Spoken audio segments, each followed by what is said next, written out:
I am your friend, Dr. Charles Apoki. I had to do this video after several calls that I received from different countries, from our people in the diaspora. This is a family meeting.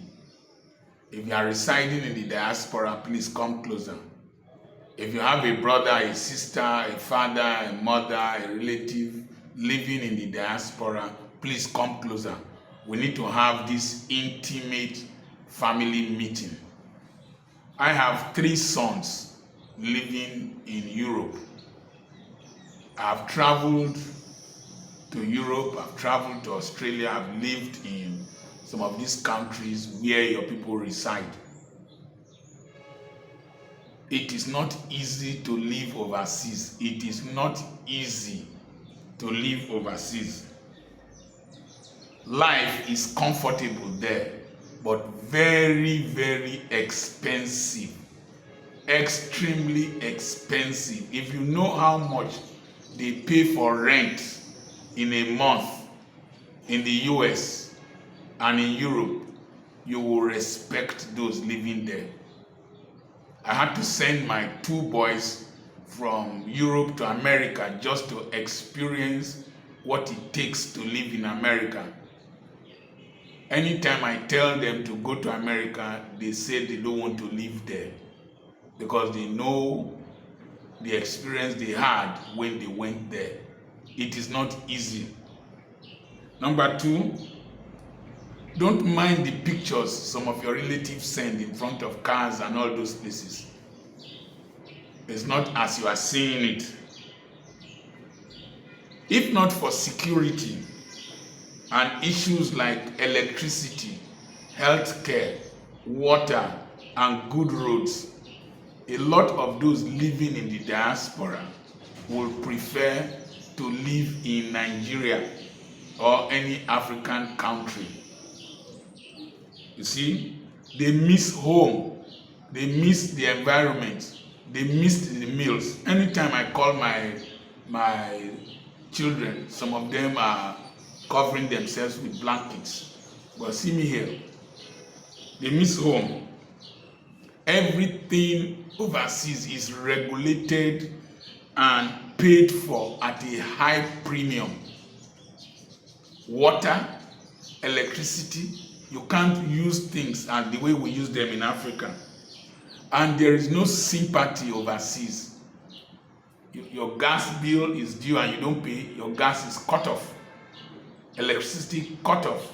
Water cut off. You can't pay your rent, they throw you out. No person hears please overseas. They are very, very unemotional. You break the rules, you go to jail. You can't leave your lawn unclean. You will pay. You cannot cut trees in your own compound anyhow. You must take permission. You cannot throw things all over the place.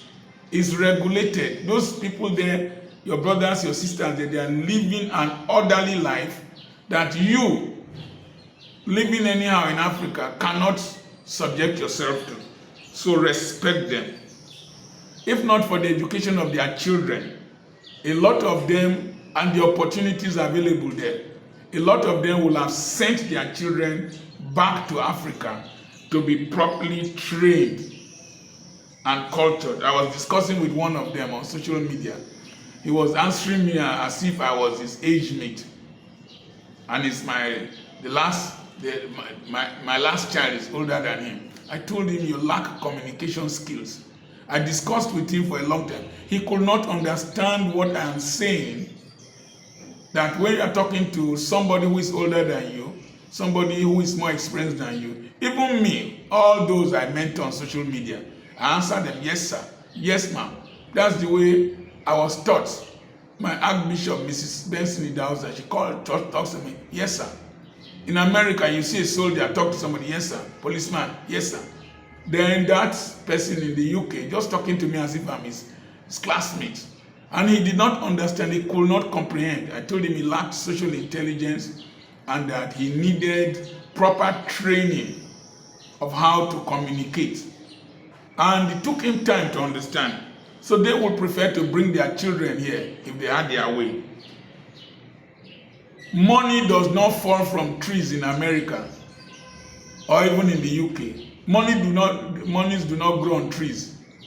So please, these people work very, very hard for their monies. They do 3 jobs. Work under snow, work very difficult jobs. My children can't receive phone calls when they are working. My eldest son works 25 hours call and he's tired. So you don't just call them anyhow. Maybe they want to sleep. We must respect them. They pay a lot for rent, as I said earlier on, and they spend money on food. It's expensive. Overseas, you work, you pay bills, you pay taxes, and you pay rent. It's as if the system gives to you and you give back to the system. Therefore, appreciate any money they send to you. Somebody I've never met sent me 1,100,000 naira when I was 62 years. That's 3 years back, to help build my school building at Efronto. I sent details of how I spent the money to him. And he told me I didn't need to do that. I told him I need to do that because I place premium value on the money you sent to me because you work so hard for it. So these people work so hard for their money, and if they open businesses at home for you, please manage these businesses well so that you don't put them on continuous pressure. If you manage these businesses well and you do well and you grow, they are able to be stable there, own houses, apartments, invest there, and then it will be better for all of us. But when they give most of you money to open businesses, you will sleep. You won't go to work early. You won't take things seriously. You will live flamboyant lifestyle. I know somebody that the in-law opened a business for now. He's spraying money in ceremonies, living life. That person is laboring somewhere. You are living life. Me, I don't spray money because I cannot work per month and then spray per second. It doesn't make sense. These people have sent money to you to establish a business, establish that business, manage it profitably because the person worked hard for the money, even if he stole it. Manage it profitably so that you won't be calling him every time to send money. No, we must not cultivate this entitlement mentality. The Bible says if you have not been able to manage another man's business well, who will give you your own? If you can't manage your brother's business who is overseas, manage your son's business who is overseas, how can God bless you? My wife is building a house for one of our children overseas. With the money, the business they run together, we are giving an account on a daily basis. If I finish this video now, I'm going to call one of my sons that I do business with and tell him how I want to be remitting money into his account in Nigeria. Don't be wasteful. Don't think because you train them and you send them overseas, you must drain your pint of blood and your pound of flesh from them. No, they call this thing black tax. Black people keep sending money home, and they remain poor and mediocre in Europe and America. It's unfair. It's unfair.